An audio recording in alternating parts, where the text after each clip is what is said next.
And there was another model of Yes. temple built in Amsterdam. Correct. Yehuda Leon temple. Correct. Who also traveled with Correct. this model. Yes. But it was earlier, it was in the 70s Correct. century. Yeah. So what is the relation? Very good point. Okay, so this was a rabbi from southern Holland, from the town of Middelburg, right? Yehuda Leon. And because he got so, you can see the way I move my hands, getting associated with temple projects can be obsessive. And it was particularly obsessive for him, so he got the nickname Yehuda Templo Leon, right? He built his model partly using Vilipando and these Spanish Jesuit sources, but of course he had access to the Mishnah and to Jewish sources as well. His model looked different. It wasn't as big. It could be visited. Okay? It could be visited also on Shabbat, which caused problems with the authorities in the Amsterdam community, but he did other things. And he did take it on tour. And the booklet was published, not just in Dutch, but also in Latin. He even translated other things. Nothing of the model survives. Okay? Just the description. Okay? There are other models as well. Now, you can find sketches of the temple in Maimonides manuscripts, right? Of course. Since the temple was destroyed, right, there have been many attempts to understand what it looked like, okay? For various purposes. Some people want to rebuild it, some people want to study it, some people want to use it for the architecture to build their own city. Right? And for all of these reasons, there are these attempts. One of the challenges is the descriptions in the Book of Chronicles, the Book of Kings, in Ezekiel, and in the Vision, they don't necessarily, I'm not that but they don't match. You have to pick and choose to make things fit in a way. And that's how Templo's reconstruction looks rather different than this one here. If you looked at this of course looks nothing like what's 500 meters away. We don't see any part of the Western Wall here, right? This looks like a royal palace. If I go back to an image,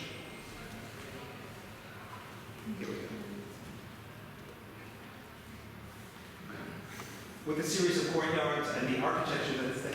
And that's not surprising. The people behind this study of Ezekiel, Vilipando and Protestant, they were also the people connected to other Roman Jesuit mathematician architects who built El Escorial. Yes. El Escorial in Madrid, or outside Madrid, is a sequence of connected courtyards with a hierarchy building to the church building in the center with a kind of holy of holies. Okay? So this is a case of, reconstructions often say more about the period doing the reconstructing than about the period that you're supposed to be recreating. And that's the case here. The Jesuits wanted to find a way to legitimize this kind of architecture, this Baroque architecture. There's a problem. Many of you know the classical architectural treatises that have three orders of architecture: Doric, Ionic, Corinthian columns. For Jesuit Catholics in the 16th century who want to use that, that's all heathen, right? The Greeks are not Christian. And what do? This book, this commentary on Ezekiel, has a clever move. It says, Doric, Ionic, Corinthian, all wonderful and fine, but they're all derivative. They all derive from a previous order of architecture, the Solomonic order. And so we have to reconstruct Solomon's columns, and if we get that, Doric, Ionic, and Corinthian we can use. Okay? And this kind of move is done a lot. And they do other things as well. Did I answer your question when I started talking? Well, no, not really. I told other stories. You have done it. My question was what happened to the other stuff, the Torah, the scroll of sin. Yes. So in the 1830s, okay, I can only trace, I'm happy I can trace it so far. Yeah. When the Springer display got to stand in, this Jewish merchant acquired everything. Yes. And his newspaper advertisement at least talks about not just the models, but also the synagogue. Yeah. The next phase only has the temple model, no longer the tabernacle model, no longer the synagogue. But this is the new news, okay? Really just in the last weeks. So we're holding back on the schnitzel. I'm going to skip some other slides just to show you things. There are other places where things happen. Someone asked about what the singer looked like after the Second World War. This is after February 13, 1945. Collections had been evacuated already. Buildings were very badly hit. Temple was no longer there. It moved to Hamburg. But, okay. Working on art. Some of being obsessed on the temple has side effects. And looking at Lutherans collecting Jewish things, or Lutherans at a Catholic court collecting. This is a very important manuscript that wasn't on display in the Jewish cabinet. This is, some of you will recognize this kind of Southern German medieval manuscript, the Zamachzor, that's split. One volume is in Dresden and one volume is in Dresden, okay, important. Very important illuminated manuscript at this time. By paying attention to the kinds of objects I do, I've come across new provenance information so we know more about when this was acquired. Okay? This kind of research, as all research, leads to new questions. And if you annoy enough people and tell them you're obsessed about the temple, then they look on top of their shelves. This, please don't show this image, show me, this is not for public consumption. This is in the rare book room at the State Library, a wonderful institution in Dresden, and great colleagues there who work at the manuscript there and so on. And they found on top of the shelves, there's something they had neglected. This wooden case had a Torah inside. Okay? And there is an entry in the 1839 description of the Royal Public Library of Dresden, that's the title page on the left, where my thumb is on the right, is a German entry at the end of the description, section E, Oriental Manuscripts. I will translate this for those not capable of joining. Several Torahs, they're called, maybe a collective term, written on selected parchment skins, which were previously in the Jewish Museum, so it's called, of the central pavilion of the Tzigler, where the Temple of Solomon stood. Okay? And blah, blah, blah, blah, blah. Okay? So there's 1839, the Jewish merchant is 1838. There's not much of a gap. It's fairly plausible.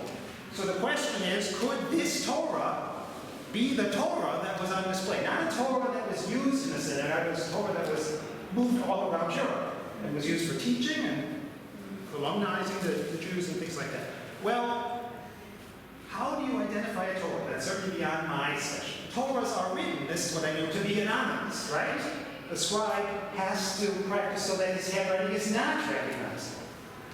There are some specialists who claim that they can identify the few idiosyncratic individual sections of the Torah. I have a very good colleague at the Jewish Theological Seminary in New York who works on the manuscripts there, Sharon Lieberman Mintz, and she said, no. She works on Esther scrolls, she's not good enough for Torahs. By the Yerushalayim, there's Rabbi Ephraim Kaspi, and he is the Torah specialist. The JTS has a problem with the Torah. Where could it be from? They said it to Kaspi. So she was kind enough, made the contact. He wrote back and said, get a photo of these particular passages of the Torah and send it to me. So, the liberal rabbi, Andreas Hamanai, he's shown there, the man on the left is the rare book librarian. We unrolled the Torah, made photos. My camera didn't work that day, so the photos were very bad. We sent them to Jerusalem.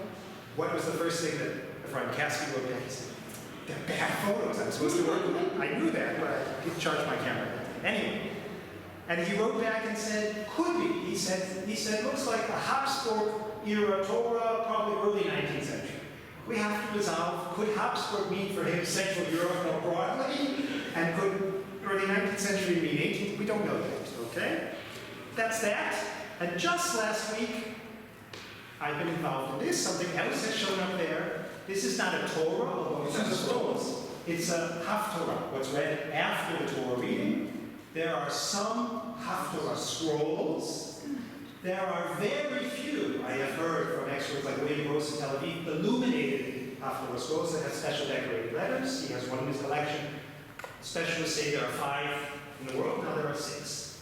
Could this be the Haftorah scroll that was in the room? Stay tuned for further developments. We'll see. The Torah, the temple has no ending. Okay? Where did you find these? This is also in the State Library. I didn't find it. They wrote to me and said, what could this be? I said, very interesting. Let's ask the specialists. Did I answer your question? No, I didn't. I asked some other things. Okay, so it gets obsessive. So I have a question. Don't you mind sharing something? Okay, so maybe I'll ask you. No, go ahead. What's the question? No, I'm just thinking, kind of, are there any Masonic connections with this story? The temple was used for plenty of other things, okay? And of course the Masons used the temple and its symbolism for their own purposes. In this particular model, this particular temple, we don't see any connections. Okay, but we do see connections to all kinds of other fields as well, but no Masons here, so far we know. Okay,